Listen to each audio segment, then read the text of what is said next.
If you can hear my voice on the other side of the room, please raise your hand. Have you ever visited a domed cathedral or possibly even an arched subway platform and noticed that you can hear people's conversations, even if they are many meters away?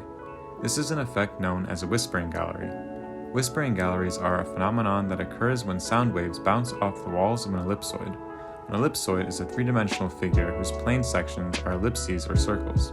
To fully understand how this works, we must first understand how the reflection of sound behaves. When sound waves bounce off a surface, they reflect at the same angle that they originally came, over an axis called the normal. This reflection is also called an echo. This reflection, when aimed at a curved surface, can behave in a variety of different ways. I am sure many of you have been to a playground or museum where they have a set of these. Whispering dishes allow for someone to be heard by someone standing far behind them. This is a result of the shape created by the dish and the way sound is reflected off of this concave surface. Another example of this event can be experienced in the U.S. Capitol building in Washington, D.C. The dome structure creates a half ellipsoid that focuses sound waves from one point to another. One urban legend states that John Quincy Adams, the 6th President of the United States, would pretend to sleep at his desk and listen to the quiet echoes of his opponent on the other side of the room. St. Paul's Cathedral in London, England is another example of a unique form of this phenomenon.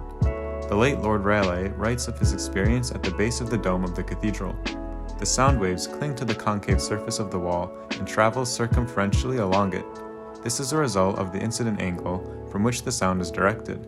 If this angle is placed close to the parallel with the concave wall, the sound waves will dribble along the curve until they reach their listener. If you have ever taken a trip to New York City and found yourself walking through Grand Central Station when all of a sudden you start to hear a mess of talking surrounding you, you may have found yourself in this whispering gallery outside this Grand Central Oyster Bar.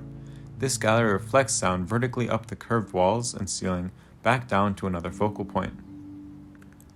Whispering galleries, though often accidental in design, teach us a lesson in architecture. When designing a space, the acoustic properties may have negative implications that can easily be overlooked.